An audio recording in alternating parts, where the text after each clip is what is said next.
James O Reilly. I hope you're all doing very well.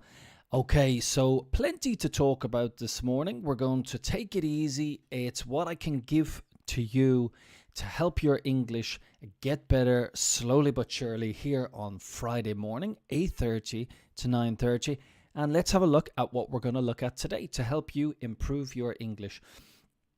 So first we're going to look into the news wrap-up and roundup. Then we're going to follow that with a English Club word of the day. Business class in Virgin Atlantic Neo, so the new business class in their airplane. We're going to take a look at the video of that. Let's stay tuned for that. 25 incredible places on the planet. Christmas markets are coming back. It's that time of the year. Already Halloween is over, so we're going to be looking at Christmas markets where you can go that won't break the bank if you want to have a short break. And 10 common expressions for your email correspondence in business. Okay, so we are here in association with LK Formación, tailor-made solutions for your business. LK Formación Consultoria. So I hope you're all doing very well. What I'm going to do is I'm going to jump over now as quick as I can. No, well, first things first. It is not called Morning Coffee with James O Reilly for nothing. So I'm going to have some of my coffee. Please join me. Well needed. And I'm going to minimize myself here so that you indeed can see what we're going to be talking about today. Join me every Monday, Wednesday and Friday at the same time, 8:30 to 9:30, if it's not a bank holiday, because I will take that off too. Thank you very much. This Wednesday, for example. And when we're talking about this week, we say this. Okay, so I was talking to someone the other day. I sent a WhatsApp message and I said, hey, would you like to do something this Sunday with the boys? And he replied to me, next Sunday I'm busy, blah, blah, blah.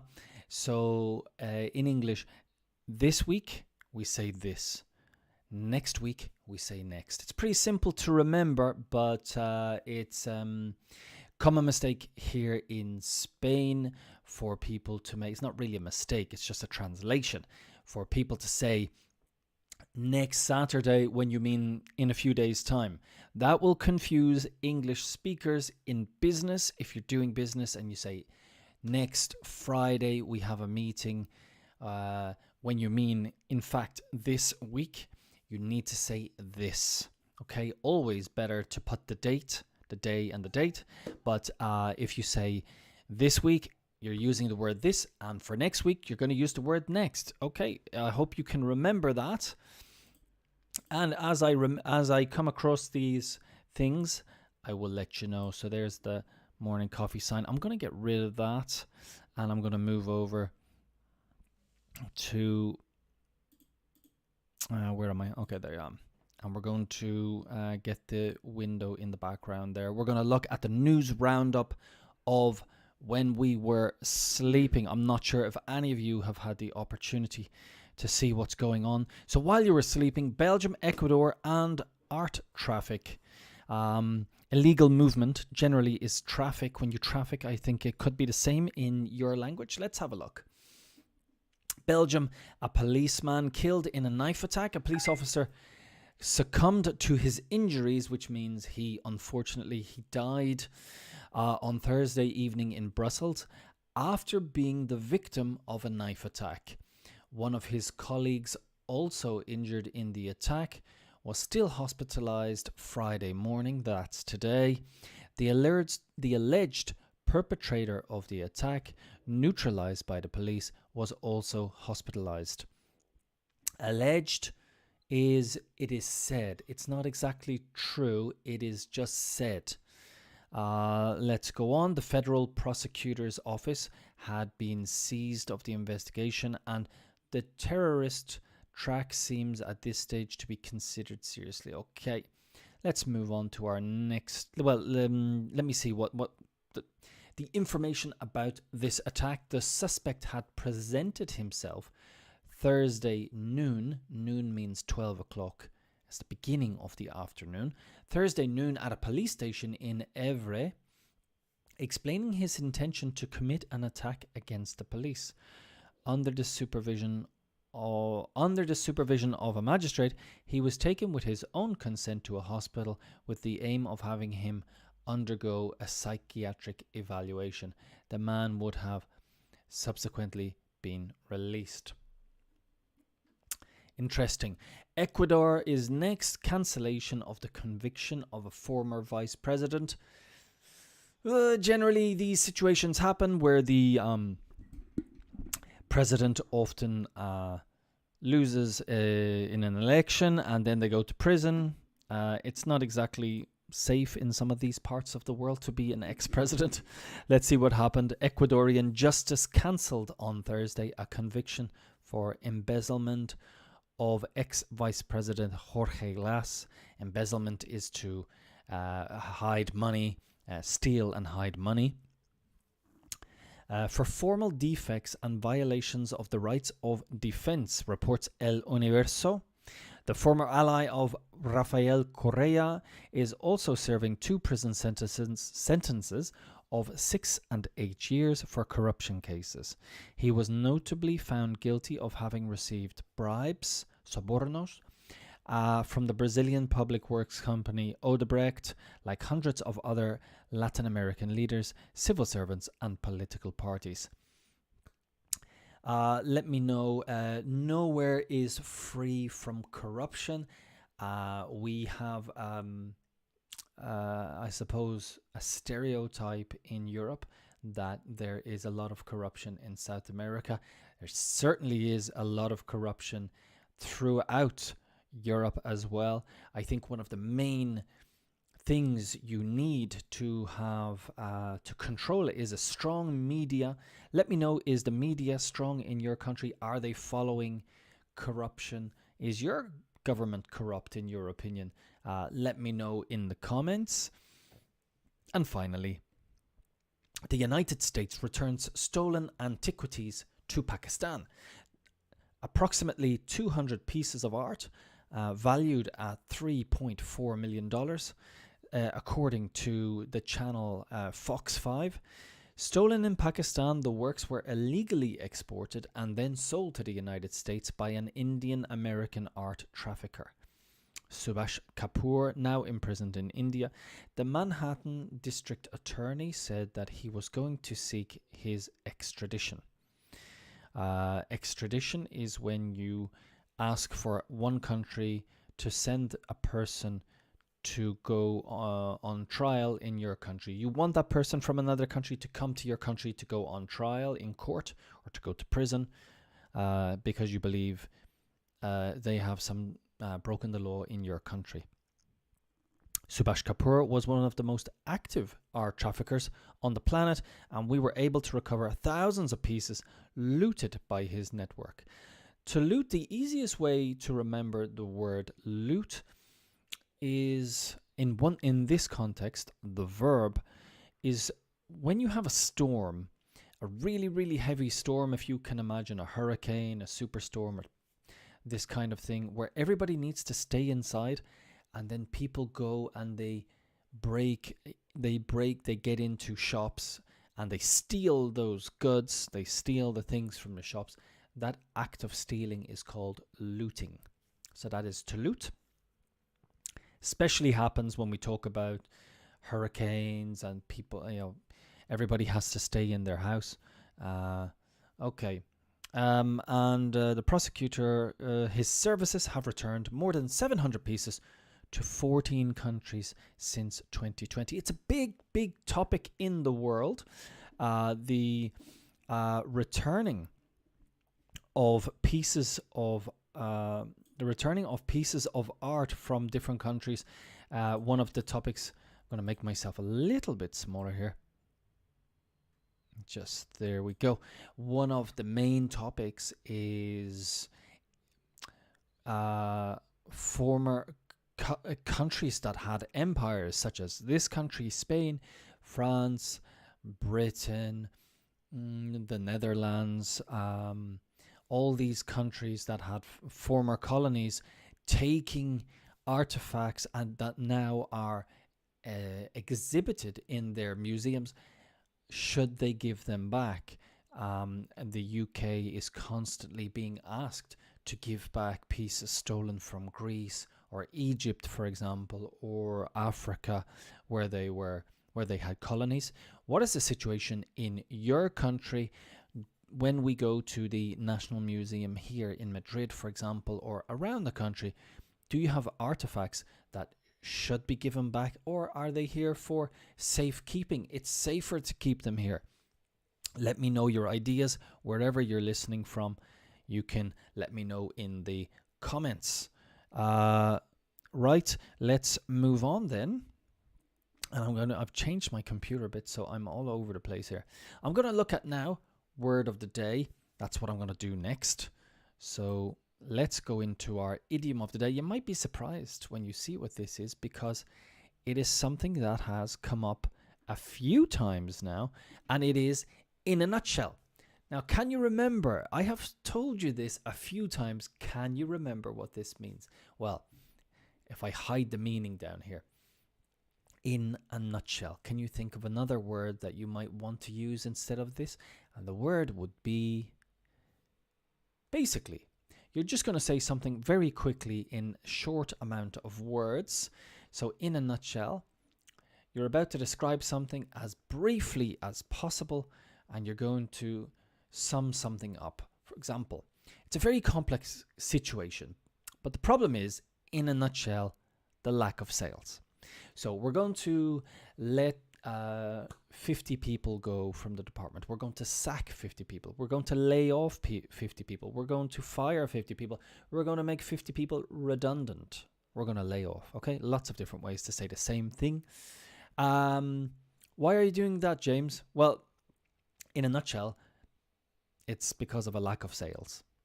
Okay, I'm not going to explain and tell you why and this and that and the other. I'm just going to say, basically, it's a lack of sales.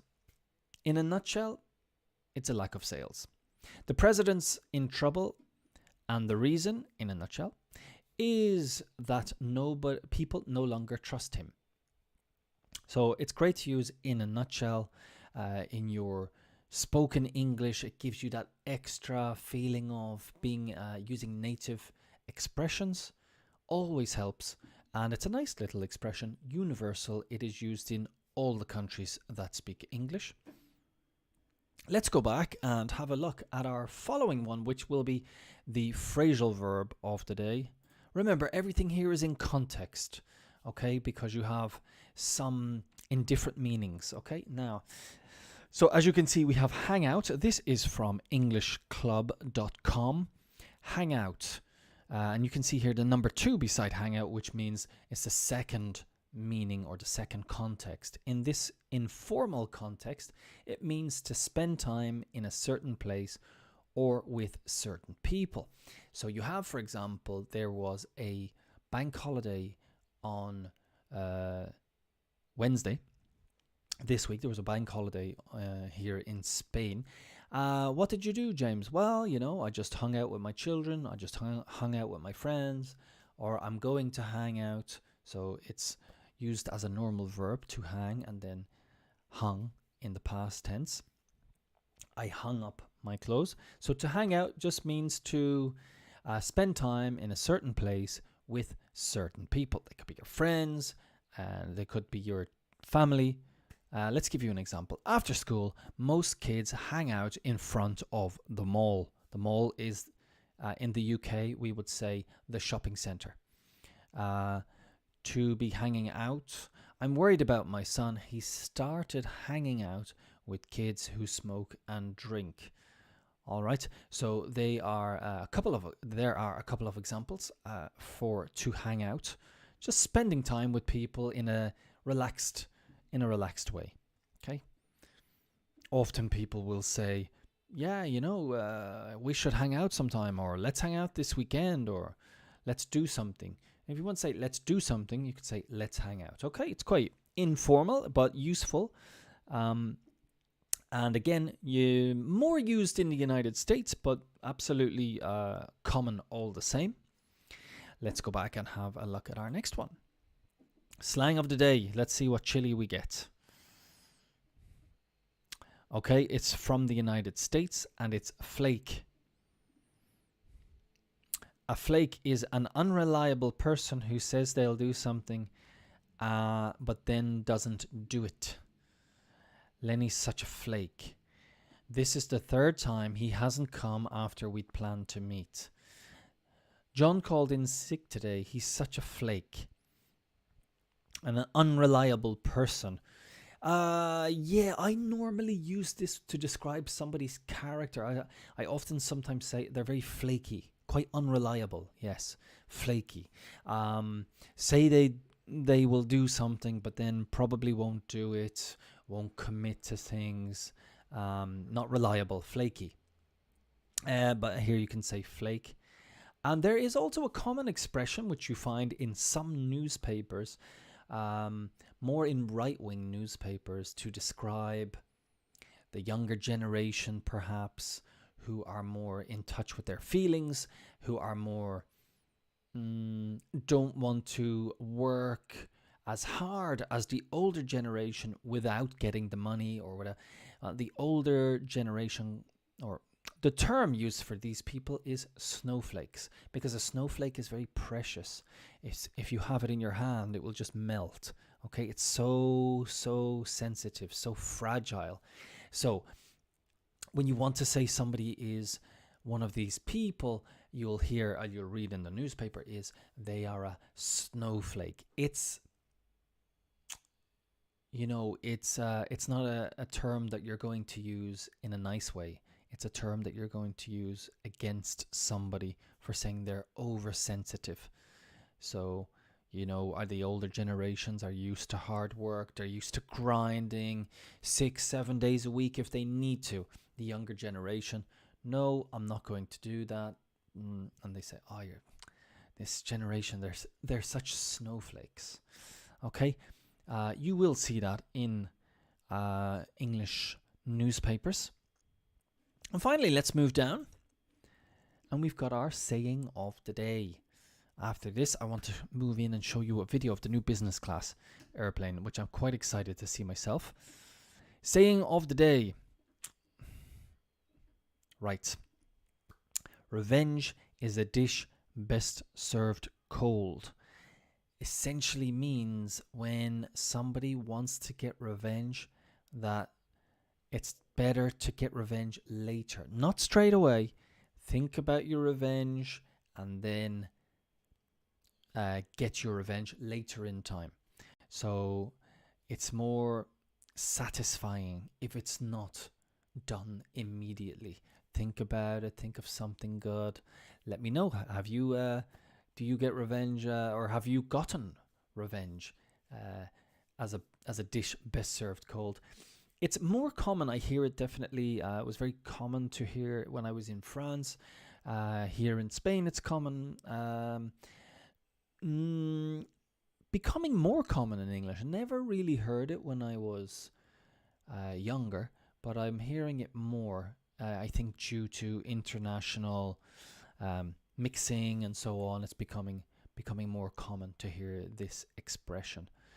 It might sound strange to you because it's quite common in your language, but it's becoming more common. A direct translation from French and Spanish, possibly Italian as well. Let me know. Okay, now what I want to do is I want to watch this video of the new Virgin Atlantic. Let me see what it's called. A330, I think. Yes, Neo. Let's jump in. I want to have a look at it and I want to listen. Put the headset on. Can I hear myself? 1 2 1 2. Okay. Turn the volume up there. Okay, let's have a look at this new Virgin Atlantic plane. It is the phenomenal, better than British Airways travel expert Gilbert Ott flies business class on Virgin Atlantic's new Airbus A330 or A330 Neo on its inaugural, that means its first flight from Heathrow to Tampa in Florida. So as we scroll down, we'll be able to see the interior of business class. When we fly business class, you want all the comforts, and what we say is you want the mod cons. Mod cons mean modern comforts. Mod cons. That looks okay. Not too shabby, not too bad. Moving down, this is Gilbert pictured in his seat. Again, no product placement in this. As you can see, the can of drink, well, maybe it is an actual product, but it looks white. So product placement is what we call when you put in a Pepsi, or you put in a Coca-Cola, or you put in just in the picture to make it look natural. We call it product placement in marketing terms. Scrolling down. What I'm doing is I'm scrolling down. So if you're ever in a video conference and you're giving instructions for somebody to do, say, no, go up, scroll up. So I'll go up. No, scroll down. I'm scrolling down. SCROLL. Scroll. Got the TV monitor.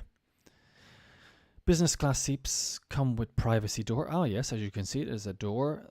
So to give you your privacy. What else have we got? These images show the A330 Neo business class headphones. Okay, there's the headphones if I can zoom in. Nice pair of headphones. And the seat buttons and ports, right, which cater for USB and USB-C cables. Okay, so over here we have the docks, and what we're going to do is we're going to look at this video. En esos momentos estás nerviosa y lo que esperas es que te traten bien y con cariño. En Aegon te cuidamos como nos gusta que nos cuiden a nosotros. Por eso somos reconocidos servicio de atención al cliente. As we're here in Spain, I get the Spanish ads. Right.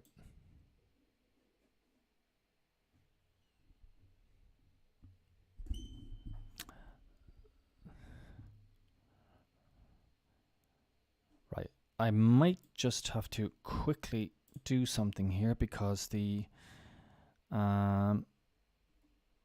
output, I'm not getting the output. So what I'm going to do is I'm going to change it here and see if we can get this again. So I'm going to jump back in. My seat. This is the beautiful.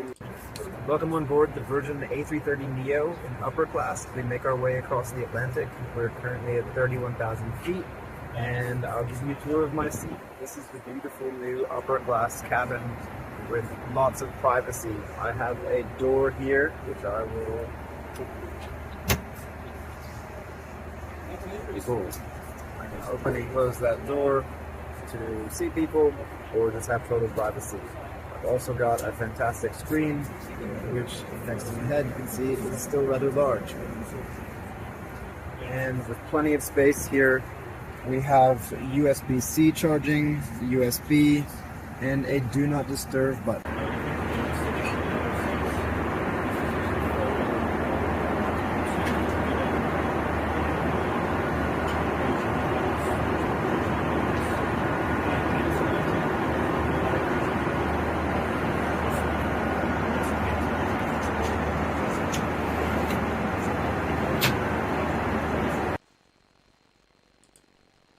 En esos momentos. Pause this for you right now. So what do you think of that? That is the A330 Neo business class. Not too bad. If your company is paying for it, yeah, I can understand. I'll let my company pay for that. But let me know, like, when you travel in business class, is it very important to have the comfort? You are, after all, traveling for your company. It's business. Do you enjoy doing business travel? Are you quite happy in economy class, which is just a regular? Do you have any horror stories from that time. Take off the headphones. So traveling by business class, I wonder, I would actually be interested to know what the price is. Let me see if we can find the price here quickly. It does look quite nice, and it would be fun. It's fantastic if you can, based on nice duvets. A duvet here it says for sleeping is the edredon duvet. Based on the finishes, nice duvets and sleep comfort, I'd say it's a top 5 business class bed and seat. Okay, so duvet is the name for the edredon. And that's what he says. Let me see the other pictures if we get more. Gilbert describes the connectivity on the A330 or O Neo as industry leading. Okay, so it's one of the best. The handy do not disturb button. Handy, useful word in English when something is quite útil or useful. We use this word quite a lot. If, for example, you have an apartment near the airport and you travel quite often for your business, you'd say, oh yeah, it's very handy where I live because it's very useful. It's quite near the airport. Or I have this phone and it lets me, I have an application on my phone. I have an app, not app, app.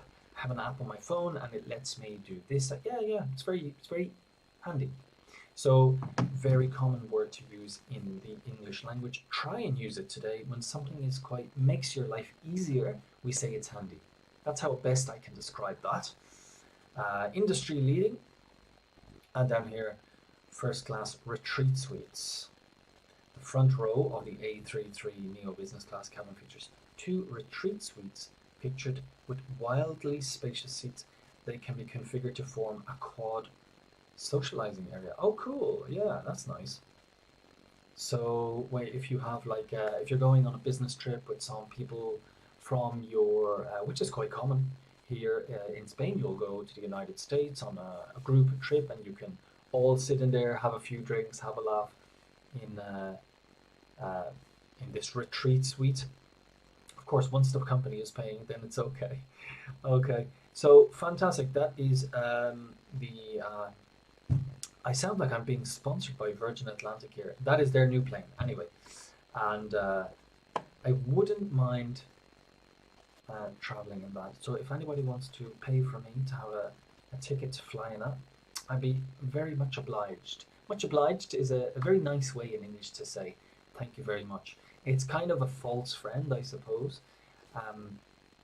because you have obligado, obligatorio, for example, in Spanish, but it's a very formal way of saying in English, I would be thankful, I'm thankful. You say, oh, much obliged, O-B-L-I-G-E. Yeah, O-B-L-I-G-E-D, obliged. So I'd be very much obliged if you bought me a ticket. Hi English. I use it in, a lot of people use it in a fun way, like, oh, I'm using kind of Queen's formal English, you know, if somebody gives you something you say, and then you can say, much obliged. Yeah, but it's nice, it's nice to use it now and again. There you go. Oh, fantastic. Oh, that's great. What's this? Lofts, the lounge space. Okay. Okay, so getting more sophisticated, more and more on the planes. Right, after this, what I wanted to talk about, just to remind you that it is Morning Coffee with me, James O Reilly, in association with LK Formación Consultoria. Check out the website, lkformacion.com. And Morning Coffee with me, yeah. Friday morning, take it easy. Improve your listening, pronunciation. We're going to look at a few more articles. It's relaxing for a Friday. You can leave me on in the background. You don't need to be looking at the screen. You're just improving your listening skills. And if you jump on over, I'm also on YouTube. I appreciate a thumbs up. Just click that button to helps me in the algorithm.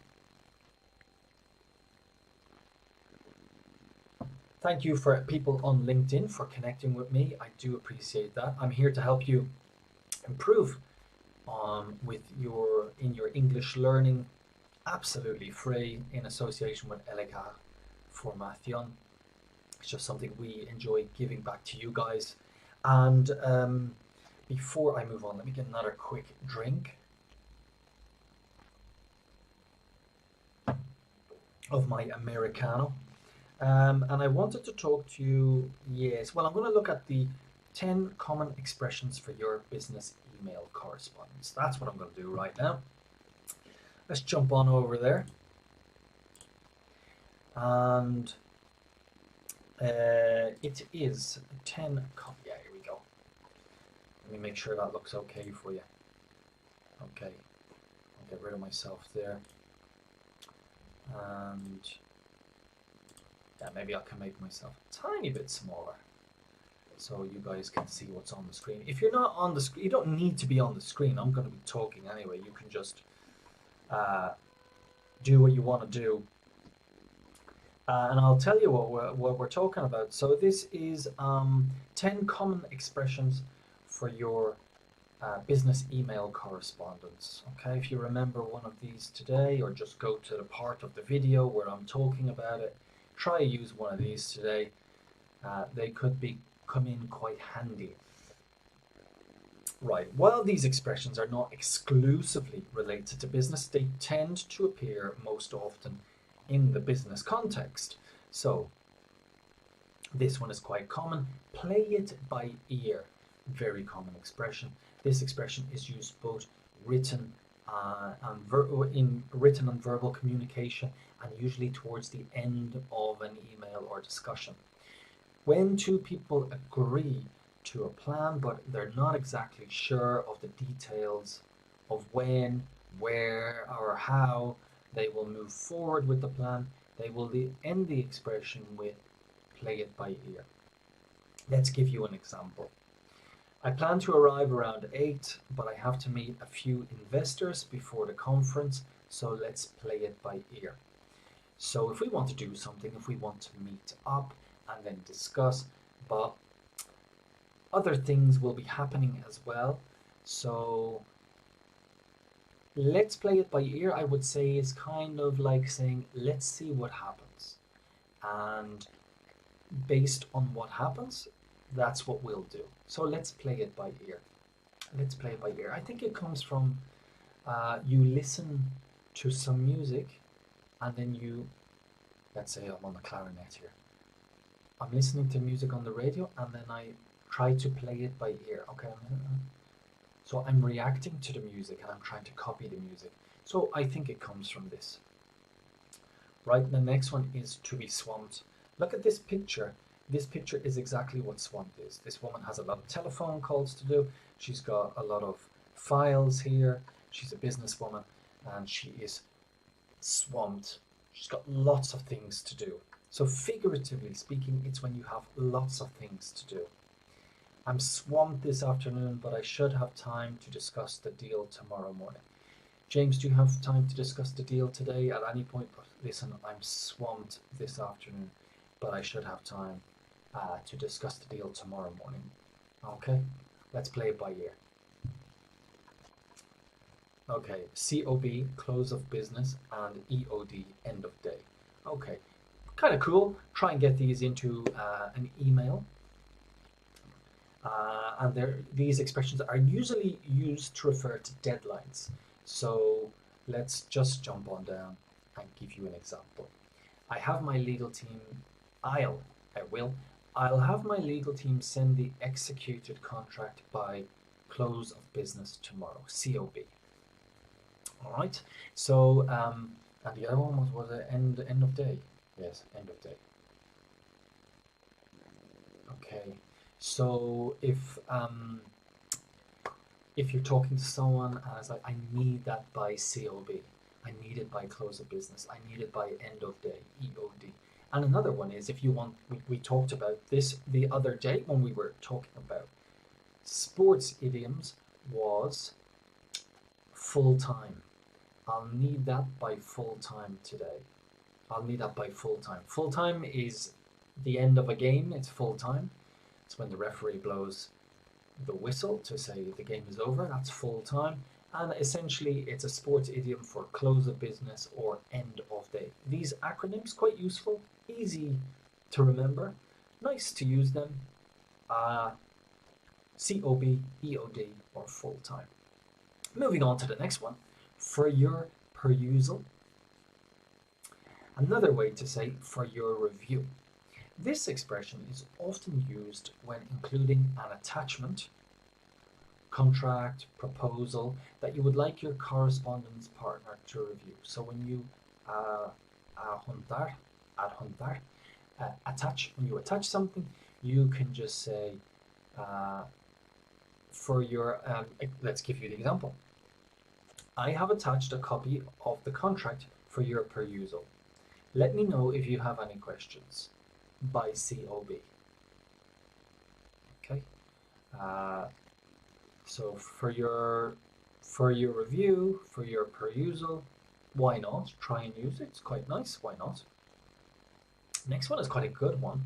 Run something up the chain. So a chain is a cadena. No, it's not a cadena. Yes, it is. It's a cadena.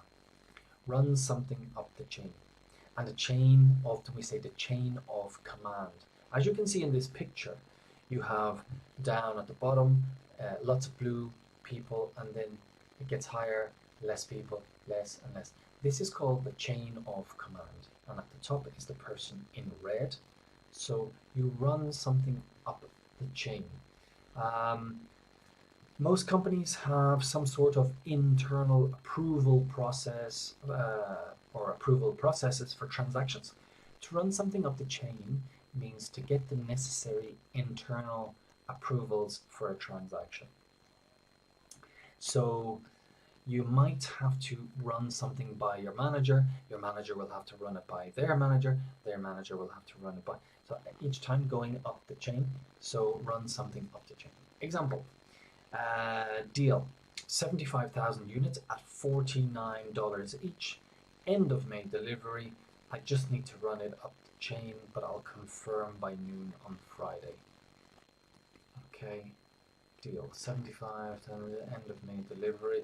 I just need to run it up the chain, but I'll confirm by noon on Friday. Exactly. You run it up the chain is get the approval from various different people or the bureaucracy, the different departments, the processes. Run it up the chain. Very nice. Next we have this acronym LMK, let me know, or PLMK, please let me know. While all of the expressions on the list are informal, this one is especially so. Yes, it's informal. It's if you're comfortable with the people you're talking to, and you don't mind using these informal acronyms, you can go ahead. If you're writing to somebody external to your company or even internal that you don't know very well, then it's best to write out the actual words. Okay, so if you don't know the person, write the full words. If you do, and you're comfortable with the person, you can go ahead and use these shortened. I saw your comments in the contract, but I'm still not sure what you mean by contingent price. Please let me know. PLMK, let me know. Nice, why not? As you get more, you guys are getting more and more comfortable with emails in English. Why not copy what they use? Or perhaps what you use in your own language, they have something similar in English. There you go. Let me know. LMK, PLMK. So LMK in the comments. Okay, this one is very common, very old, used certainly where I'm from in the UK and Ireland. It may be used in the United States as well, and it is drop me a line. It just means call me. Drop me a line, call me. Give me a bell. Drop me a line. Give me a shout.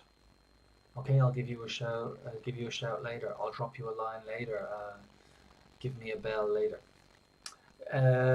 This might be the most common expression on the list.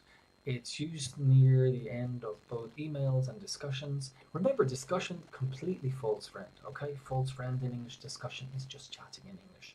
Okay, discussion generally is around a certain topic. Absolutely normal conversation. Conversation and discussion are synonyms. Okay, not what you think in the Spanish language. As an alternate way to say let me know or get in touch, drop me a line. Yeah, why not? Get in touch, drop me a line. Yeah. Example, I'm going to purchase this week. Drop me a line when you're ready to discuss the details. All right. To be bucked up. Remember, you can always go back on this video and just pause when you want to see these expressions, okay? To be bucked up.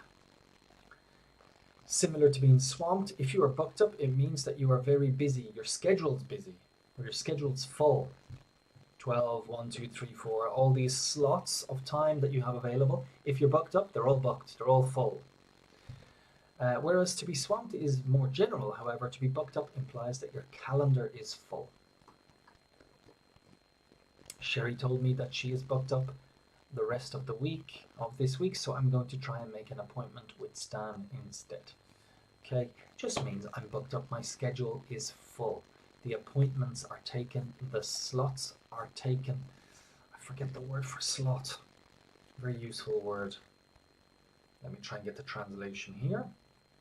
Slot, always good to have. I'm already in my dictionary.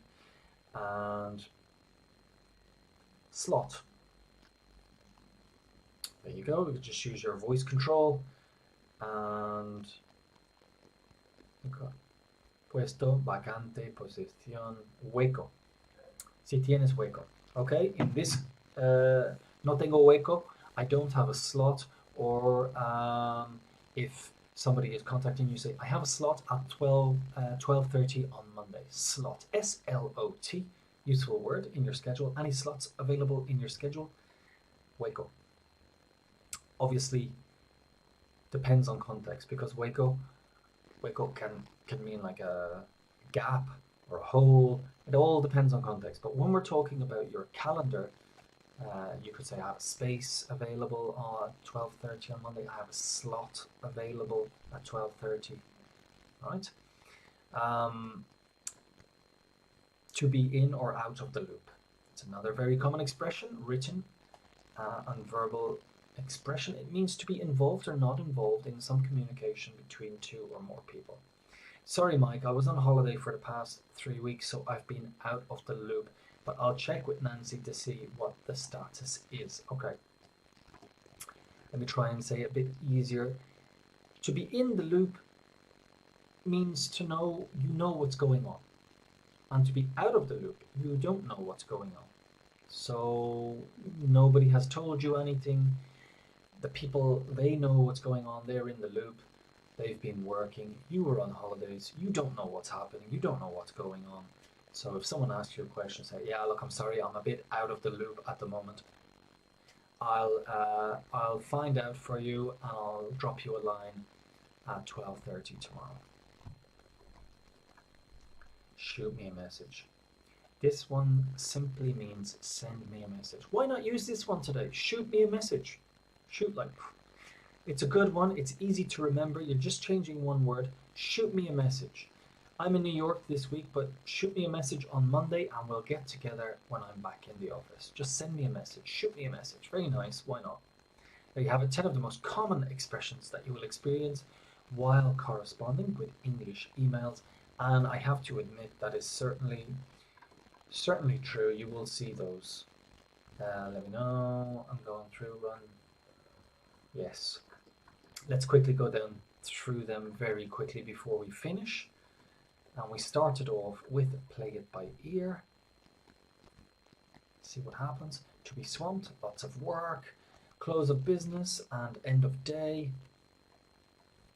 For your perusal, for your review. Run something up the chain means I'll just check with my managers. I'll run something up the I'll run it up the chain. Let me know, or please let me know. Drop me a line. To be booked up, to be full. To be in or out of the loop, and shoot me a message. All right, they are certainly useful, and that comes from expandlifebc.com. Right, what did I want to... Oh yeah, and just before we end, we're going to look at some nice enjoyable things. Christmas is just around the corner. It's November, Halloween's finished, so we're already talking about Christmas. And what we're going to look at is just some places that you can possibly go when in the winter months to have a break in these places that won't break the bank. This is a good expression in English, means it won't cost you too much money. It's not going to use up all of your money. All right, so we're going to look at some of these destinations, and we're going to see what vocabulary we come across that can help you in your vocabulary, in your pronunciation, and so on. It's Friday morning coffee with me, James O'Reilly.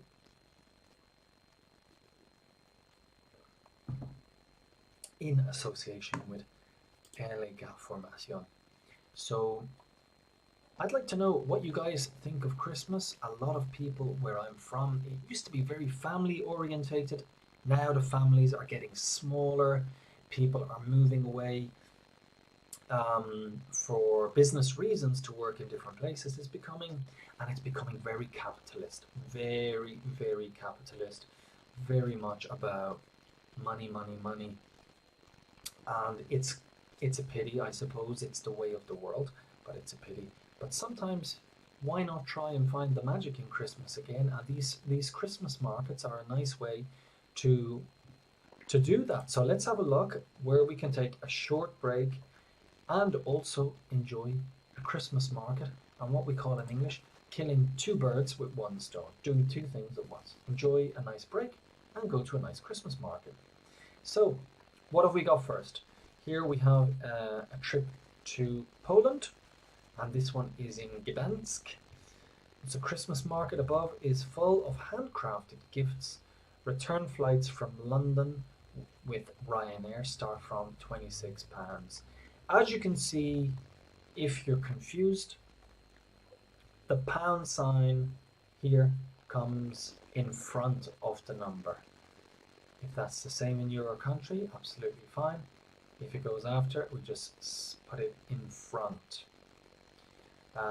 Sitting on the Baltic coast, Gdansk is home to a centre full of colourful façades, and a 17th century fountain topped with a bronze statue of Neptune. This Christmas market is one of the country's most visually appealing, and it's full of handcrafted gifts. So moving away from all this made in China plastic, it's nice to offer somebody or buy a gift that is handcrafted. It looks very nice indeed. And it should have the nice cold weather that you're looking for. If you to wrap up nice and warm and get a bit of the hot wine, walk around the market. Okay, let's move on. How to do it? Ryanair, 26 doubles. Okay, £55 per night at a hotel.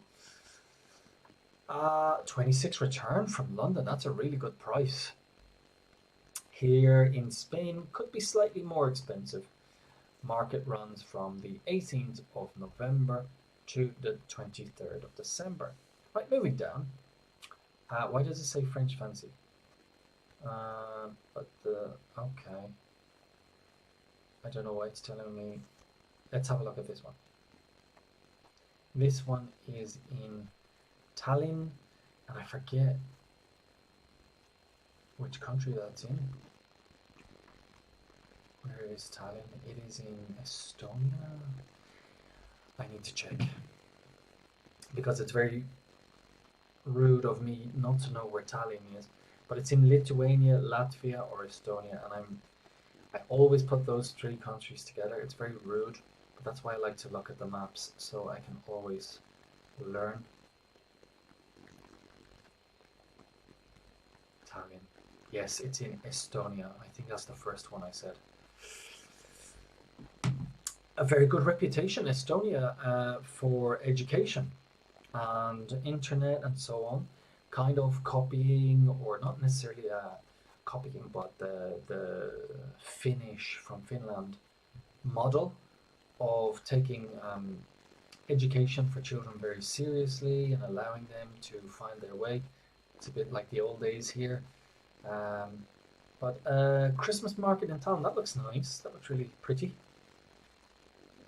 You can see Helsinki from Estonia's capital, Tallinn, as it overlooks the Baltic Sea. The Christmas market takes place in the town hall square, but there's plenty else to do, including seeing the Kik in the Kog, a defensive tower, or 13th century St. Nicholas Church exhibition of ecclesiastical art. Ecclesiastical meaning based on religion. Might be the same in your language. So this is Tallinn in Estonia. First we have Gdansk in Poland, Tallinn.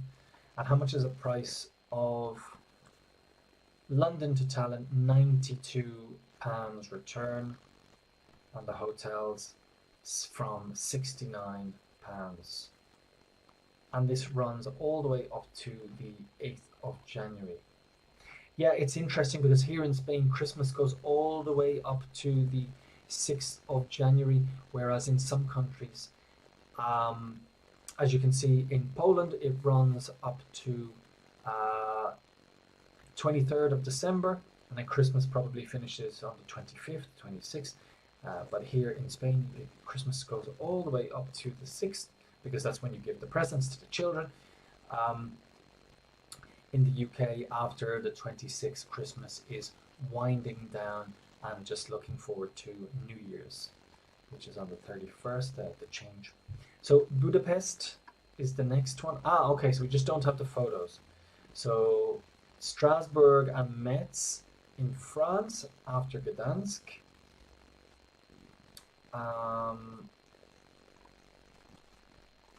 Then you have Tallinn. Next is Budapest. No picture there. And then we have Bratislava. Oh, no, that's not the picture of Bratislava, because that's in Slovakia. That's £67 return. And that's how we say ida y vuelta. When you say ida y vuelta in English, you just say returns. So I say, can I have a return ticket to Bratislava, please? Return ticket. One way or return. Radisson is £86. They run to the 22nd. Check it out. Have a look at something is to check it out. And here they're doing a play on words because the Czech Republic, excuse me, I think it might be changing its name to Czechia. I'm not sure, but I think Czechia will be the new name for Czech Republic. How much is it? This is nice and pretty. I imagine that's going to be very busy indeed. Czech Republic or Czechia is always popular. £74. London to Prague. It doesn't say return, so it could be one way. £62 per night. Copenhagen. Also, Germany is always very popular. London to Stuttgart, £98. Ryanair, London to Copenhagen, £43. So good deals from London. But you know what? The thing about London is you get a good deal on your flight, but getting to the airport is the problem. Because if you want to take a taxi, or if you want to take the train, that's where you're going to pay the money. The train alone will cost more than your flight. And Merano, where's Merano? Oh, and it talks about Sevilla as well. Seville, 48 return. 76 from, okay, so Seville, yes, it's a lovely place at Christmas. I've been there for a few times at Christmas. Lovely place. And Merano is surrounded by snow-capped peaks. Where is it? South Tyrol, famous for being the home of the writer Franz Kafka. Right, I think that's in Franz Kafka.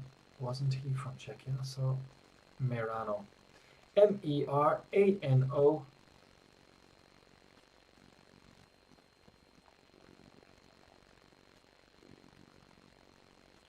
In Italy. I didn't know Franz Kafka was from Italy. I thought he was from, because his name sounds a bit more